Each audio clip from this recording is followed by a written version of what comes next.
Hola, estimados amigos. En esta sesión vamos a estudiar la arteria subclavia y sus colaterales. La arteria subclavia es la arteria principal que nutre al miembro superior, pero también a través de sus colaterales irriga el tercio posterior del encéfalo, contribuye a irrigar la glándula tiroides, la pared tóraco-abdominal y también contribuye a irrigar la glándula mamaria. En esta diapositiva tenemos una disección cérvico-torácica para estudiar la diferencia que existe entre el origen de la subclavia derecha y el origen de la subclavia izquierda. Antes de hacerlo, realicemos una breve descripción de la diapositiva que estamos observando. Primero, tenemos una disección de la pared anterior de la cavidad torácica. Y como podemos observar, presenta tres regiones, dos laterales o pleuropulmonar derecha, pleuropulmonar izquierda y una porción central que se denomina mediastino, donde el órgano fundamental del mediastino viene a ser el corazón, que aquí está envuelto en su túnica fibrocerosa denominada pericardio.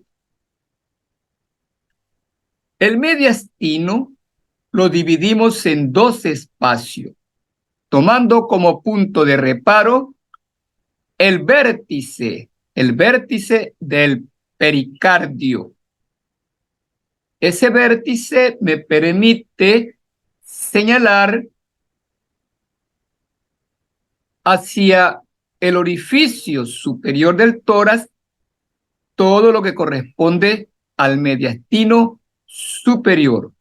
Es decir, el mediastino superior se extiende desde el pericardio hasta el orificio superior del tórax, mientras que el mediastino inferior se extiende desde el vértice del pericardio hasta el músculo diafragma.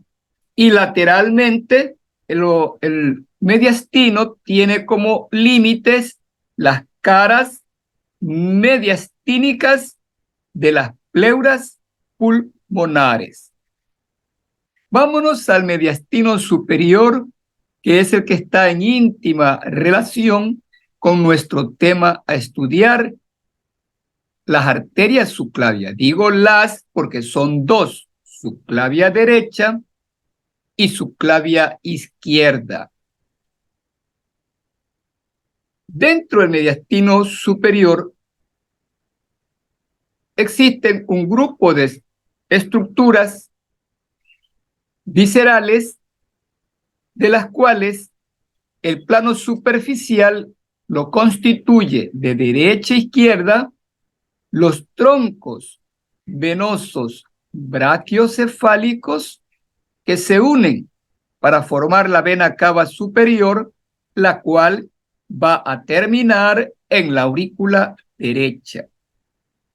A la izquierda de la vena cava superior nos encontramos con la segunda porción de la aorta que corresponde al arco o callado aórtico. Este es el arco o callado aórtico. Como vemos, las dos estructuras que hemos mencionado se encuentran en el mediastino superior. Del arco aórtico nacen tres colaterales importantes que son igualmente de derecha a izquierda: tronco arterial brachiocefálico, arteria carótida común izquierda y tenemos la arteria subclavia izquierda. Ahora bien, observemos al tronco arterial brachiocefálico. Se origina del arco aórtico, es la primera colateral que da el arco aórtico y termina aproximadamente por detrás de la articulación esternoclavicular derecha. ¿Cómo termina? En carótida común y derecha y arteria subclavia derecha. Como podemos observar, la diferencia que existe entre el origen de la subclavia derecha y la subclavia izquierda. El origen de la subclavia derecha se realiza o se hace por detrás de la articulación esternoclavicular, como rama terminal del tronco arterial brachiocefálico. Mientras que la arteria subclavia izquierda, como podemos observar, se origina directamente del arco aórtico. Ahí está la primera diferencia que existe entre la subclavia derecha y la izquierda, por su origen. Otra diferencia sería también por su longitud.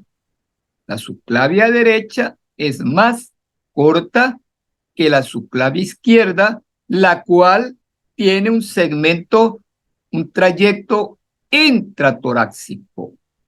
Bien,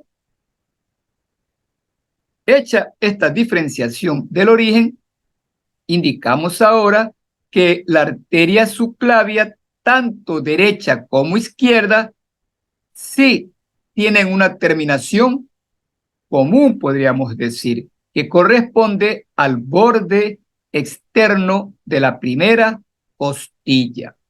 La subclavia derecha entonces se extiende desde la articulación esternoclavicular derecha hasta el borde externo de la costilla derecha, mientras que la subclavia izquierda tiene un origen intratorácico, nace directamente como colateral del arco aórtico, hace un recorrido ascendente y después se acoda para llegar a la base del cuello. Pasamos a la siguiente diapositiva. Ya tenemos una diapositiva diferente a la anterior, pero me parece que es mucho más claro para señalar el origen de ambas arterias, ¿verdad? Ahí tenemos el tronco arterial brachiocefálico, ¿no? Este tronco arterial brachiocefálico, como usted observa, se extiende desde el arco aórtico donde nace hasta terminar en carótida común derecha y subclavia derecha por detrás de la articulación esternoclavicular derecha, mientras que la subclavia izquierda nace directamente del arco aórtico, tiene un trayecto intratorácico, un trayecto ascendente, a diferencia de la subclavia derecha. Bien, ahora sí, observen que ambas arterias, principalmente todas las dos arterias, ambas en su trayecto, desde su origen hasta su terminación, pasan a través de un intersticio muscular formado por el escaleno anterior y el escaleno medio, teniendo por delante al escaleno anterior. Esta relación con el escaleno anterior permite a la arteria subclavia dividirla en tres porciones: preescalénica, interescalénica y posescalénica. Igual en el lado izquierdo, pero se le agrega un segmento ascendente intratorácico. La subclavia izquierda tiene entonces 4 porciones, pero en relación al músculo escaleno anterior hablamos de 3. Preescalénica, interescalénica, la que está detrás del escaleno anterior, y posescalénica, que es el segmento más superficial y palpable de la arteria subclavia. Observamos que de las 3 porciones, las colaterales que da la subclavia nacen todas ellas principalmente de la porción preescalénica.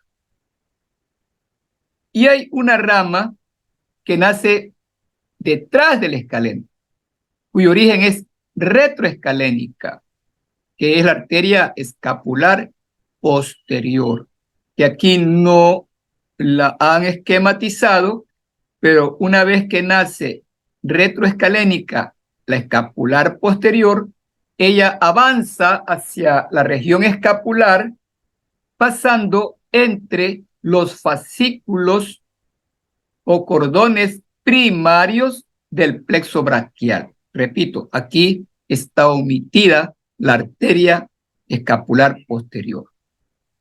¿Cuáles son las colaterales que da la arteria subclavia en su porción preescalénica? Tenemos un tronco común que da origen a varias ramas y de ahí su nombre: tronco arterial tiro bicérvico supraescapular. Esa nace de la cara superior de la porción preescalénica en relación con el borde medial del escaleno anterior, como estamos observando. Debajo de ella, en el mismo nivel, la arteria subclavia preescalénica da otra colateral que se llama mamaria interna o torácica interna. Vean que nace de la cara inferior de la subclavia al mismo nivel que el tronco tirobicérvico supraescapular y en relación con el borde medial del escaleno anterior. Por detrás, posterior al tronco tirobicérvico supraescapular, disecamos y encontramos otra colateral importante que se denomina cérvico intercostal. Y ya posteromedial tenemos una colateral importantísima que es la arteria vertebral, aquella arteria que en su trayecto inicial contrae relaciones importantes con el ganglio estrellado o ganglio estelar, aquel ganglio nervioso simpático que se forma por la fusión del ganglio simpático cervical inferior con el primer ganglio torácico. Este es el ganglio estelar, que repito, contrae íntimas relaciones con la arteria vertebral.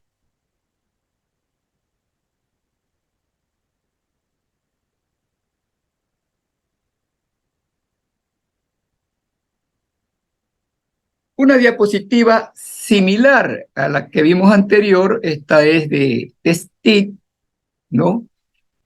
Pero aquí sí nos permite identificar la arteria que no nace de la porción preescalénica de la subclavia, que es la arteria escapular posterior. Obsérvenla, tiene un origen retroescalénica, de ahí se dirige hacia atrás en busca de la región escapular y en su trayecto va pasando entre los cordones primarios del plexo braquial. En este caso, entre el cordón primario medio y cordón primario inferior del plexo braquial.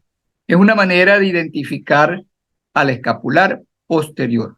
Mientras que las otras colaterales, la mayor parte de ellas son preescalénicas.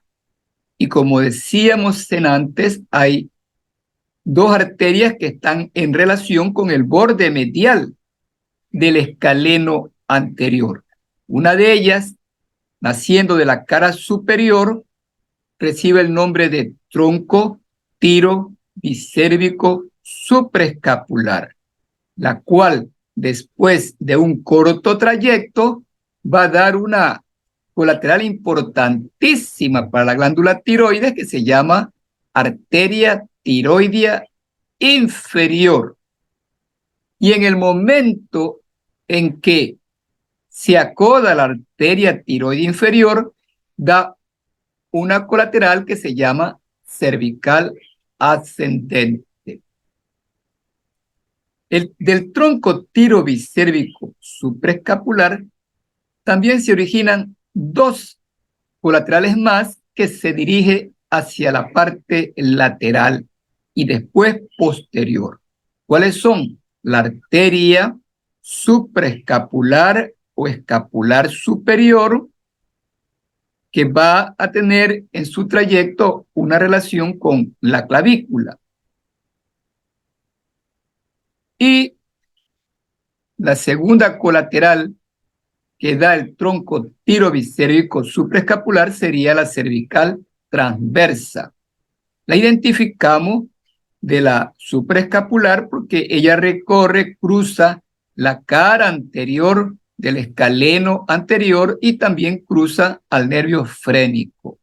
La una sigue un trayecto, como su nombre lo indica, transversal, y la otra se dirige y se relaciona con la clavícula.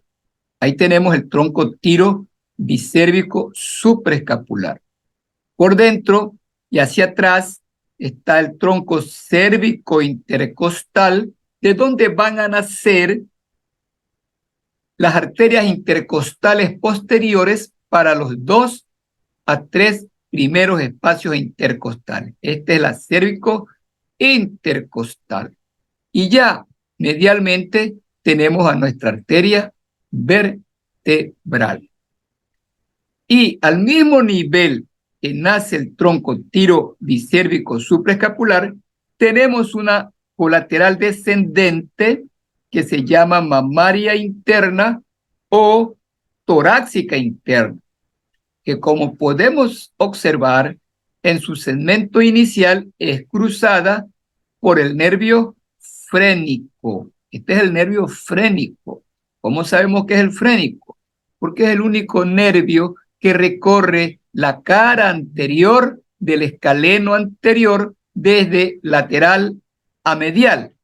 En el momento que se produce este cruzamiento, la torácica interna da una colateral que se va a hacer satélite del frénico y que se llama diafragmática superior.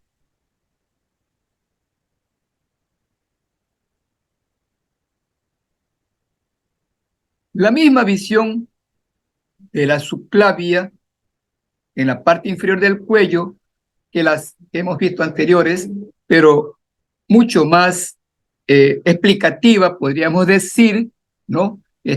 Seguimos trabajando con la arteria subclavia derecha, ¿no? Vemos que están haciendo, como decíamos, la subclavia derecha se origina como rama terminal del tronco arterial brachiocefálico, que apenas lo observamos, se origina, decíamos, del tronco arterial brachiocefálico por detrás de la articulación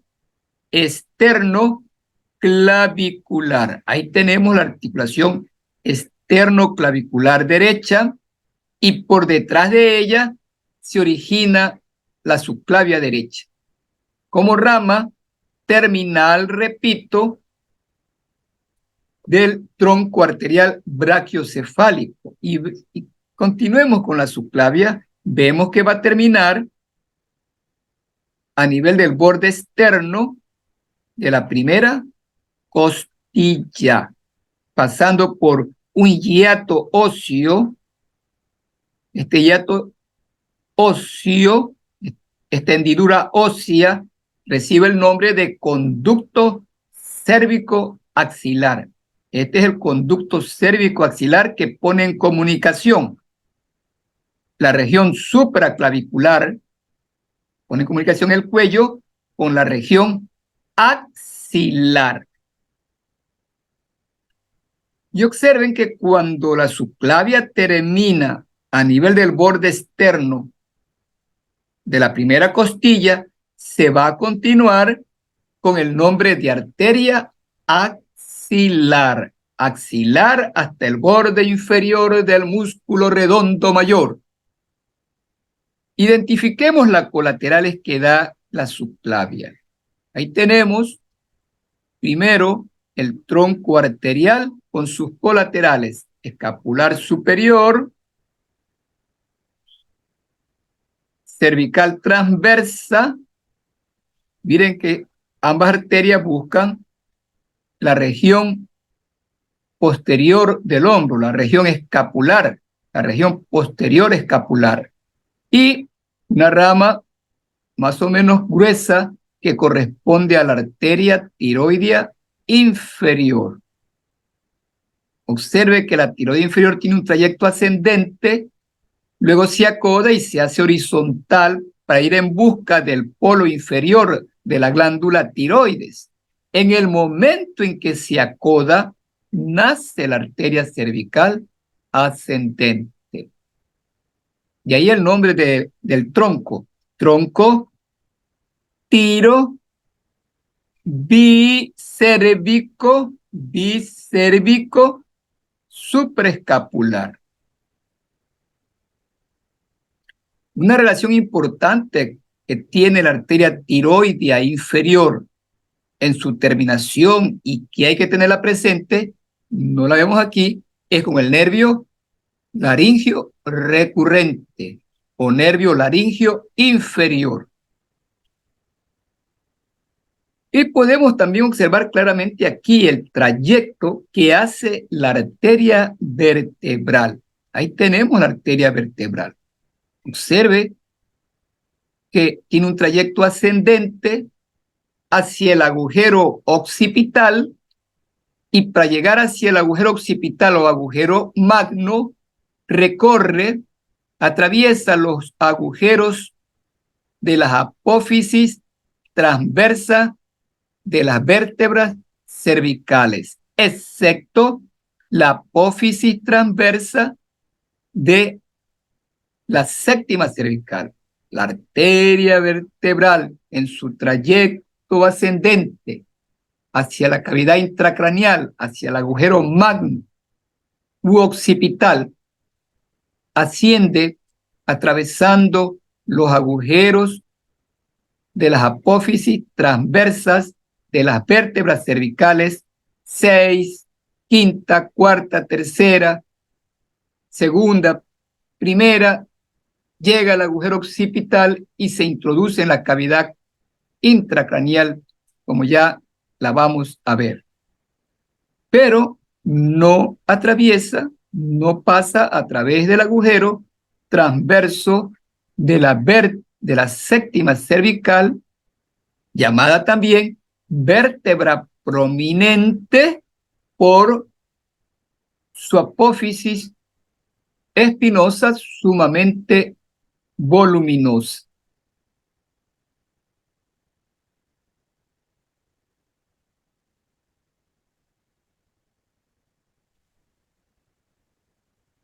Esta visión corresponde a la región posterior de la escápula a la región escapular posterior, se ha hecho la disección de los músculos posteriores del hombro, sobre todo el supra e infraespinoso. Para estudiar qué es esta diapositiva, para estudiar el circuito periescapular, aquel circuito que va a nutrir todas las partes blandas de la región posterior del hombro. Y ese circuito periescapular está determinado por 3 arterias.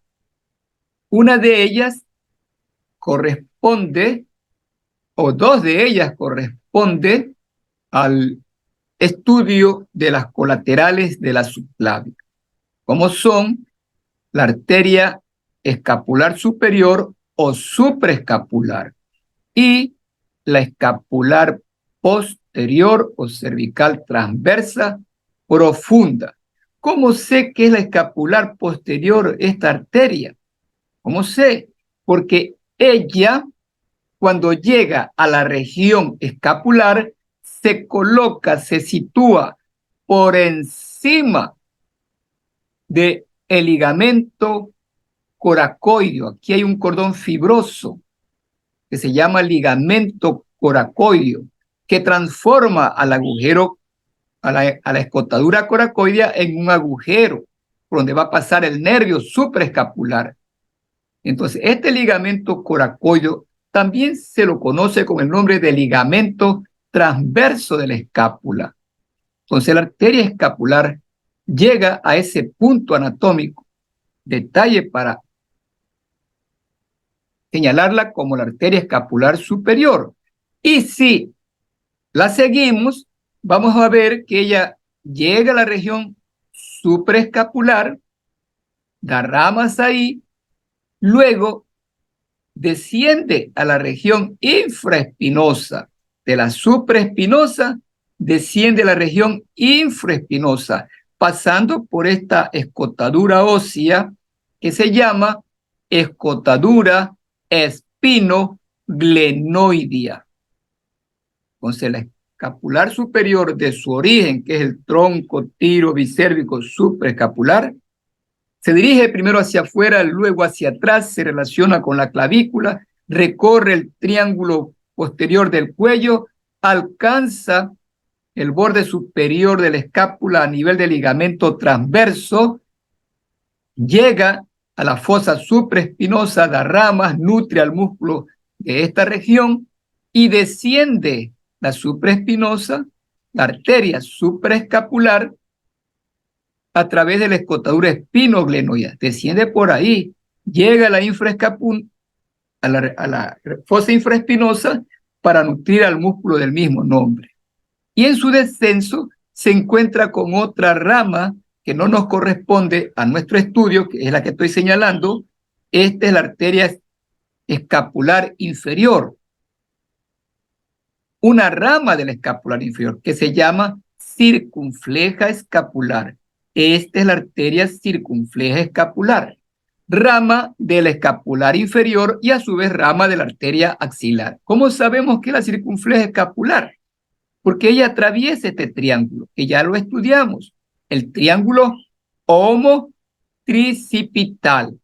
Este es el tendón del tríceps y por fuera del tríceps tenemos otro espacio cuadrangular que se llama cuadrilátero húmero tricipital, por donde va a pasar la arteria circunfleja posterior.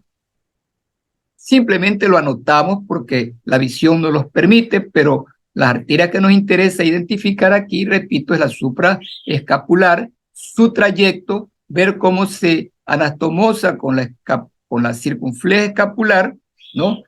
Y al llegar al vértice se va a anastomosar con esta arteria que corresponde a la escapular posterior, que esa sí es rama de la subclavia, que tiene un origen, acuérdense, retroescalénica.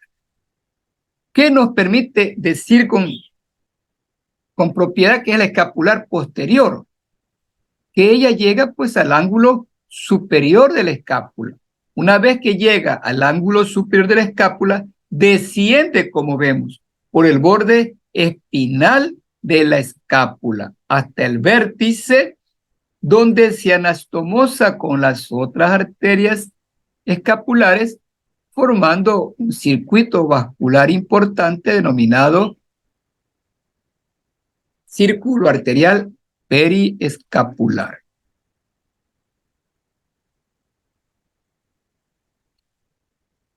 Esta anastomosis perivascular es importante porque constituye una vía derivativa de la circulación hacia el miembro superior si es que hay algún problema en la porción posescalénica de la arteria subclavia.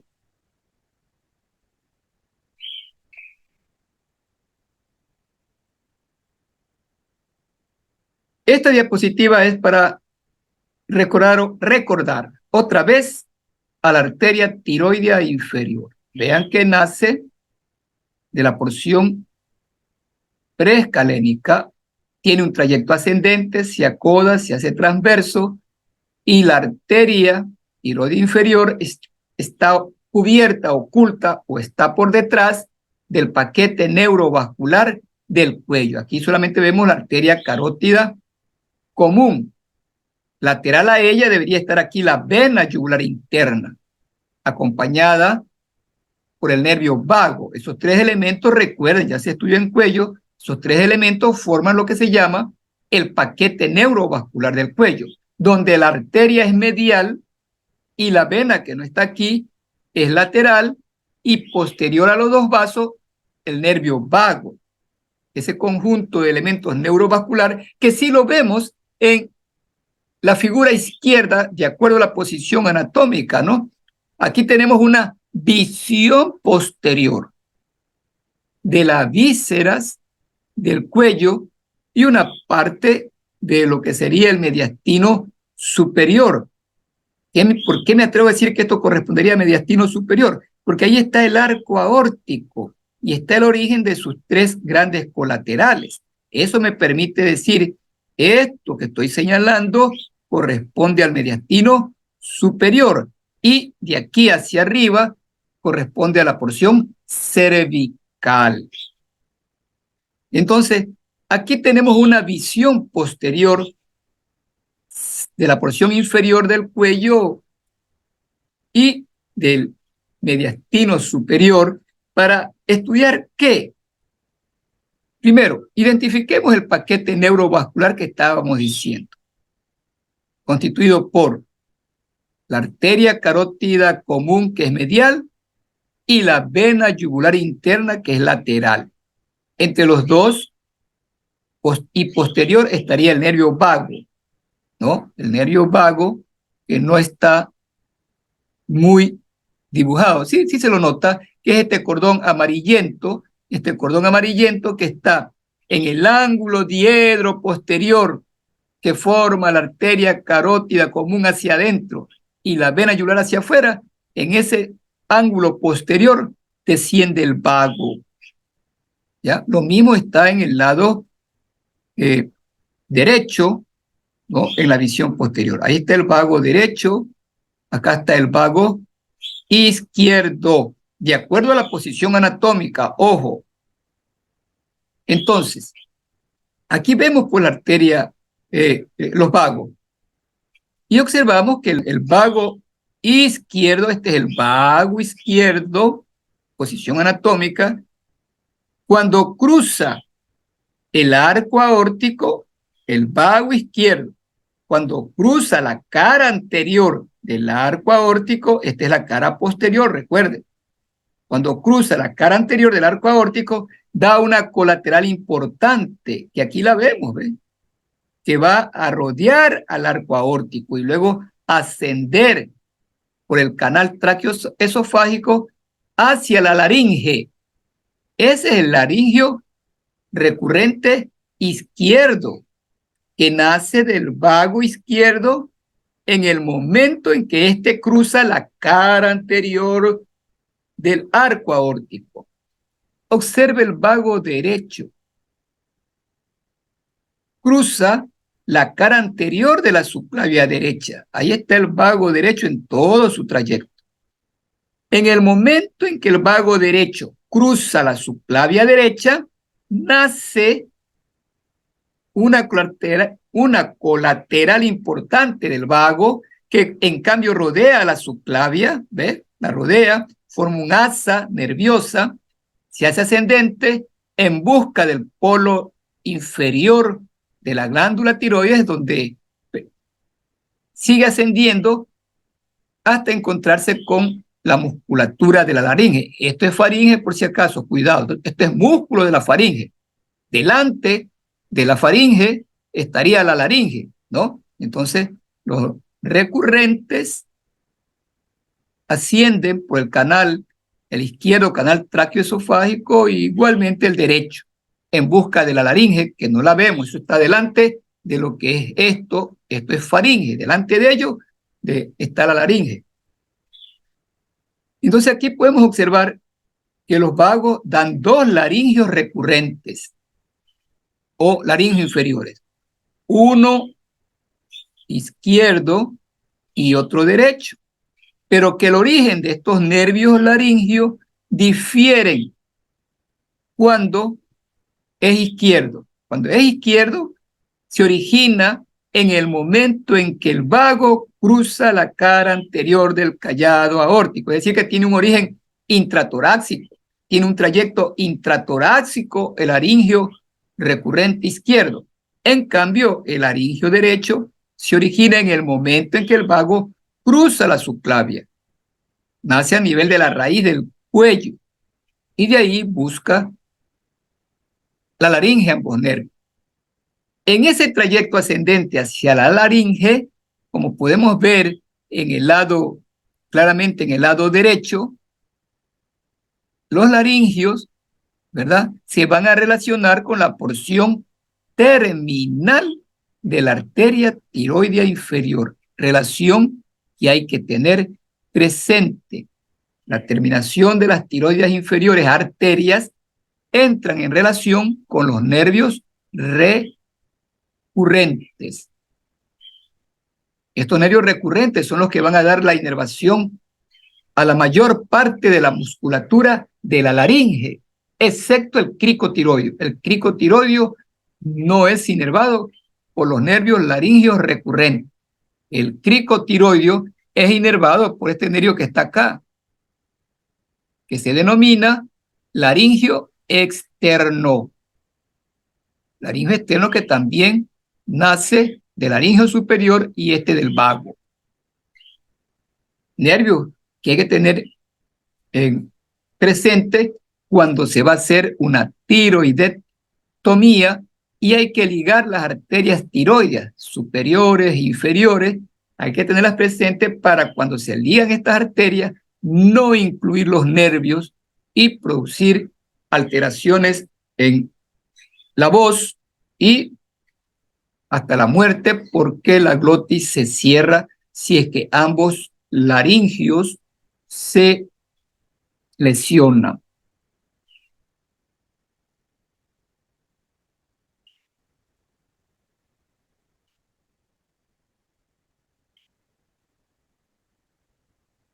Esta diapositiva, ¿no?, nos enseña el sistema vascular que nutre cuello, cabeza y sobre todo el sistema vascular este nutre a la estructura más noble del sistema nervioso, como es el encéfalo.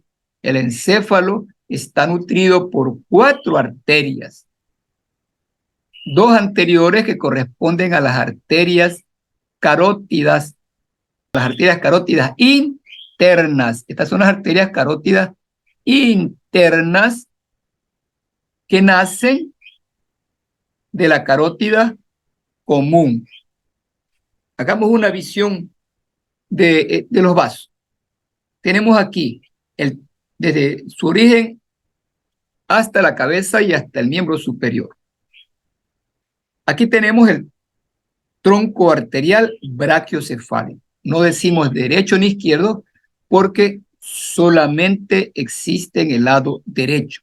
Tronco arterial brachiocefálico.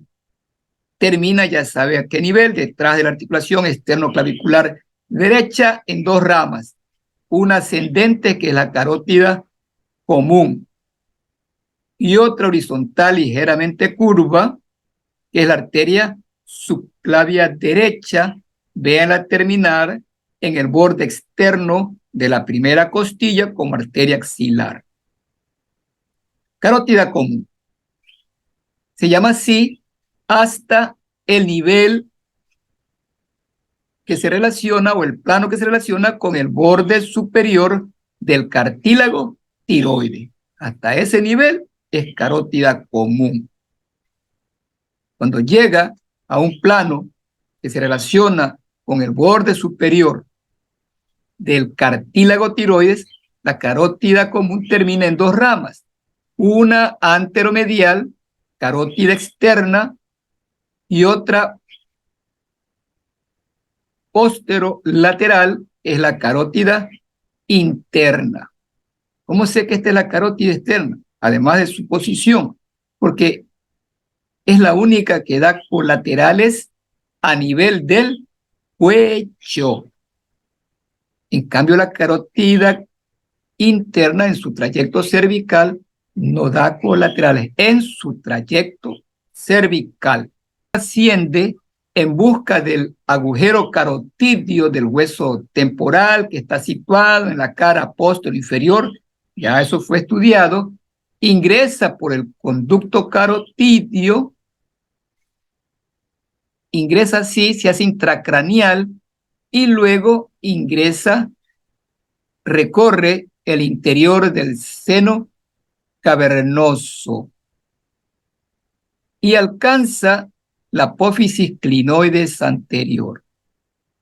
Cuando llega ahí, termina en cerebral anterior, cerebral media, ¿no? Y da una colateral importante a este nivel, que es la arteria oftálmica. Esa es la colateral intrapetrosa o intracraneal más importante que da la carótida interna, pero en el cuello no da ninguna colateral.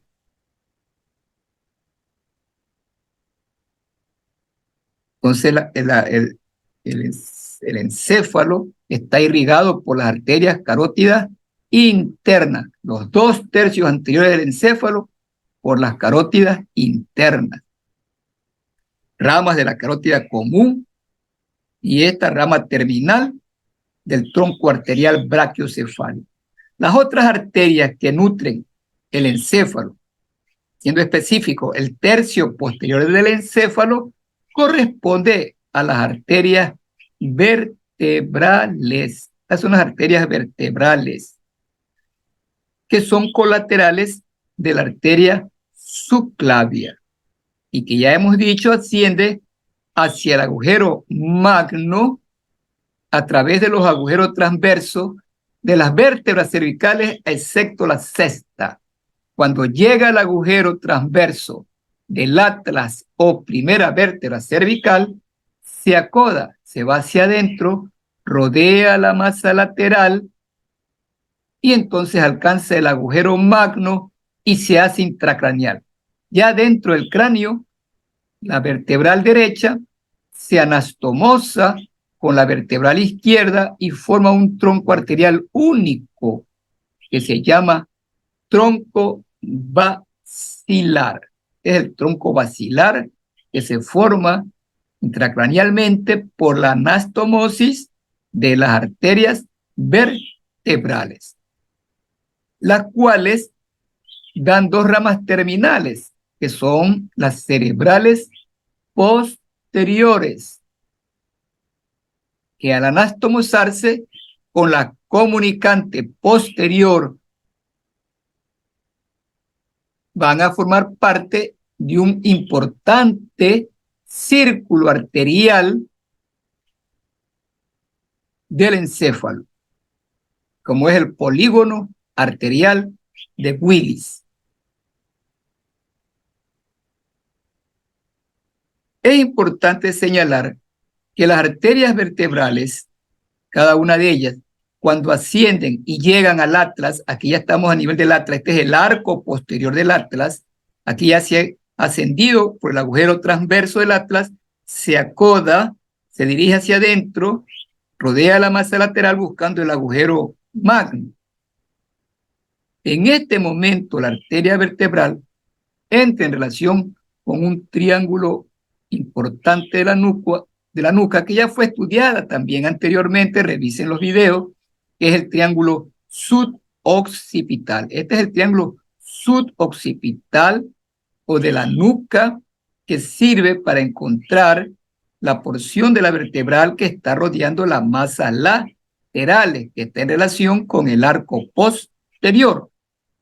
Y para disecar este triángulo simplemente recuerdo, el primer músculo que se diseca de este triángulo es su lado inferolateral, que corresponde al oblicuo mayor de la cabeza. ¿Y cómo sabemos que este es el lado inferolateral? Porque entra en relación importantísimo con este nervio que busca la región occipital donde va a terminar. Este es el nervio occipital mayor de Arnold. Y lo identificamos por su relación con el músculo o el lado ínfero externo del triángulo de la nuca. Segundo, vemos que perfora, atraviesa al músculo complexo mayor, lo atraviesa, lo perfora, lo inerva. Después de inervarlo, lo perfora y llega a la región occipital, donde va a dar la sensibilidad de esta zona. Eso en cuanto a la arteria vertebral, en el momento en que se acoda y recorre el arco posterior del atlas.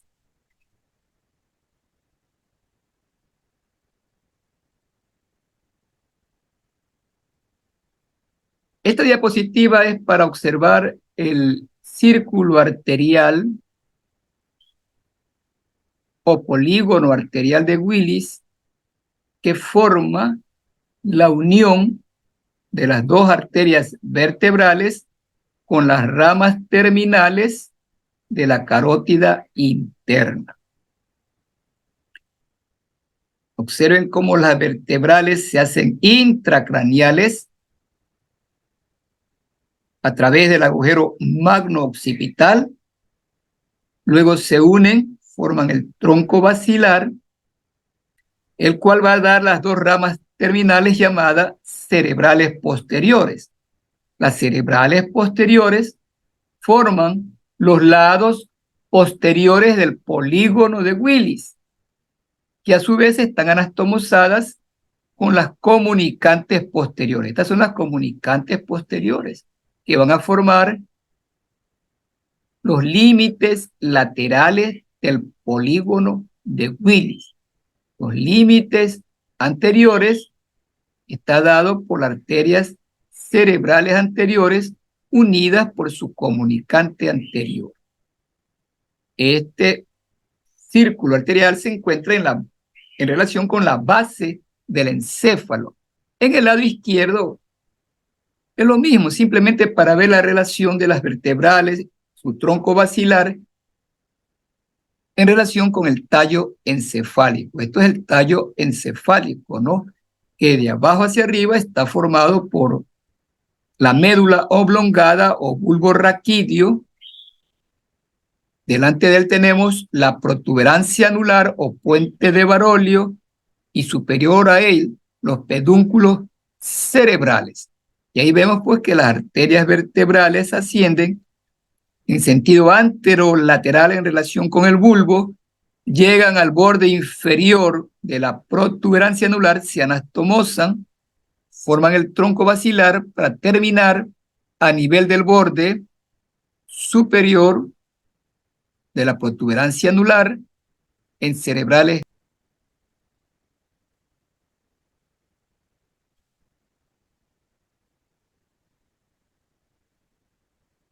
Esto es para señalar, ya vimos el origen de las arterias mamarias internas, ¿verdad? O torácicas internas.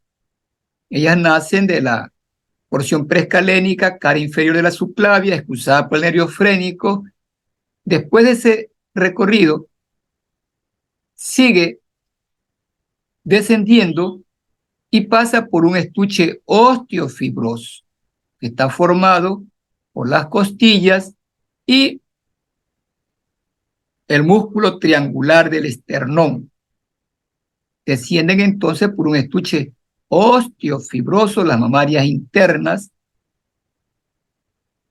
estuche osteofibroso que está situado en la cara posterior de la pared posterior del tórax. Estamos viendo la cara posterior de la pared anterior del tórax. Ahí, adosadas a ella, hay dos estuches osteofibrosos. Lateralmente al esternón descienden los vasos mamarios internos hasta llegar al sexto espacio intercostal, sexto, séptimo, donde termina dando dos ramas. Una medial, que es la rama abdominal, llamada también epigástrica superior, y otra lateral que se denomina rama torácica o tóraco-frénica. Esta es la tóraco-frénica, esta es la rama abdominal, terminales de la torácica interna o mamaria interna a nivel del sexto, séptimo cartílago intercostal, costal, ¿verdad? Lo mismo, esta es una visión de Netter, una visión interna de la pared anterior del tórax, o como dije antes, esta es la cara posterior de la pared anterior del tórax. Y aquí es más completo, ¿no? Tenemos la subclavia derecha, la subclavia derecha es esta, ojo, ¿no? Ahí está el tronco arterial brachiocefálico. Esta es la subclavia izquierda, ¿verdad? Que está cortada, porque recuerden que su origen lo hacen en el arco aórtico, ¿no? Entonces, esta es la subclavia derecha, subclavia izquierda, donde vemos claramente el nacimiento de la torácica interna o mamaria interna, ¿ves? Ahí está, ¿ves? ¿Sí? Recorriendo a través del estuche osteofibroso que ya señalé en antes. Y ambas arterias recorren lateralmente al esternón, hasta llegar al sexto, séptimo espacio intercostal, donde termina dando dos ramas. La que nos interesa en este dibujo es la medial, que se llama arteria abdominal o epigástrica superior. Esa arteria abdominal o epigástrica superior sigue descendiendo hasta el ombligo y lo hace por la cara posterior del recto anterior del abdomen, del músculo recto anterior del abdomen. Aquí tenemos una disección de la pared anterior del abdomen. Ahí están los músculos rectos. Se los ha disecado en parte para ver el trayecto de los vasos epigástricos superiores. Ya estudiarán que los rectos del abdomen, rectos anteriores del abdomen, descienden en un estuche fibroso que presenta una pared anterior. Acá ya vemos la pared posterior de ese estuche fibroso. Aquí se ha seccionado el recto anterior del abdomen, vemos la pared posterior y por ahí vemos descender, ascender otros vasos, ¿ven? Esos son los vasos epigástricos inferiores, colaterales de la arteria ilíaca externa. Los vasos epigástricos inferiores ascienden hasta el ombligo, donde se anastomosan con los epigástricos superiores, ¿no? Ramas terminales de la mamaria interna.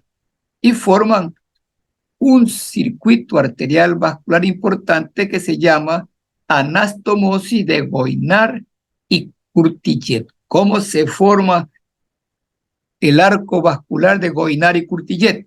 Por la anastomosis de las arterias epigástricas superiores, ramas de la torácica interna o mamaria interna, con las epigástricas inferiores, ramas de la ilíaca externa, anastomosis que se produce a nivel del ombligo y que se encuentra situado entre la pared posterior de la vaina de los rectos y el músculo recto anterior del abdomen.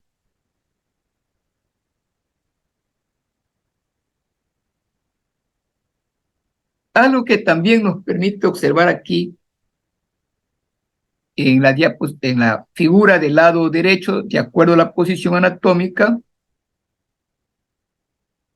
es que las mamarias internas en su trayecto van dando colaterales hacia los lados, colaterales externas, que corresponden a las arterias interóseas anteriores. De esta manera, contribuye con la irrigación de la pared torácica y a través de la rama epigástrica superior, contribuye con la irrigación de la pared abdominal. Contribuye. Es lo mismo, aquí estamos viendo esto. Esto sería la cara posterior de la pared anterior del abdomen, por donde están discurriendo una serie de elementos. Lo que nos interesa ahorita simplemente son los vasos epigástricos inferiores, rama de la ilíaca externa.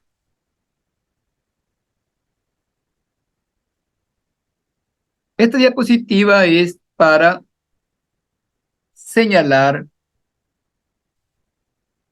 la nutrición del corazón, ¿verdad? Que está dada por las arterias coronarias. Estas arterias pueden obstruirse, como lo señala el esquema en el lado derecho, por capas de ateroma. Esa obstrucción de los vasos coronarios, esa semiobstrucción va a provocar insuficiencia irrigatoria, nutritiva del corazón, que va a provocar isquemia y llegar hasta infarto. Una solución de ella es hacer los bypass. ¿Qué son los bypass? Puentes derivativos que restablecen la circulación coronaria cuando ésta está obstruida. Y se pueden utilizar una serie de vasos para tal propósito. Esos vasos que se utilizan para tal propósito son los que acabamos de estudiar, la mamaria interna. Y ahí puede observar cómo la mamaria interna ha sido utilizada como puente derivativo para salvar la obstrucción de la arteria coronaria y restablecer la circulación del músculo cardíaco. En el lado derecho, en cambio, se ha usado una vena que corresponde a una vena del miembro inferior, conocida con el nombre de vena safena interna. Entonces, nuestra arteria mamaria interna puede ser utilizada como bypass en caso de una arteria coronaria obstruida. Ahí vemos la arteria aorta con sus porciones. Porción ascendente, que no la veíamos en antes, porque estaba dentro del pericardio, estaba en el mediastino medio. La aorta ascendente está en el mediastino medio. Luego, cuando sale del pericardio, se acoda y tiene un trayecto horizontal, formando el arco aórtico. Va hasta la cuarta vértebra torácica, donde se vuelve a acodar y se hace descendente. Esta es la arteria descendente, porción torácica. Entonces vemos pues que la aorta recorre el mediastino medio, luego el mediastino superior, y por último recorre el mediastino posterior. 3 mediastinos recorre la aorta en su trayecto por el tórax. Y podemos observar que de la aorta torácica están haciendo una serie de colaterales. ¿Ve? Estas son las arterias intercostales posteriores que son suministradas por la aorta torácica, pero solamente para los 9 últimos espacios intercostales. Porque las intercostales posteriores para los 2 a 3 primeros espacios intercostales son suministradas por el tronco cérvico intercostal. Entonces, podemos ya decir que el tórax está irrigado por las arterias intercostales posteriores, ramas de la aorta torácica, y también en lo que respecta a los 2 a 3 primeros espacios intercostales, irrigadas por las intercostales posteriores procedentes del tronco cérvico intercostal, rama de la subclavia. Y a su vez también irrigado el tórax por las intercostales anteriores, que son rama de la torácica interna y a su vez rama de la subclavia. Con esto concluimos esta visión general de los aspectos importantes de la subclavia con sus colaterales. Se escapan algunos puntos, ustedes lo complementan utilizando sus textos de estudio, el que ustedes hayan elegido. Y no me queda más que despedirme con esta diapositiva importante que nos señala que solamente son triunfadores, que solamente alcanzarán su objetivo de esta carrera tan preciosa como es la de ser médico, lo van a lograr siempre y cuando ustedes nunca se rindan ante el propósito señalado. Al final, los que ganan son los que nunca se han rendido. Muchas gracias para ustedes. Esperamos encontrarnos en otra ocasión.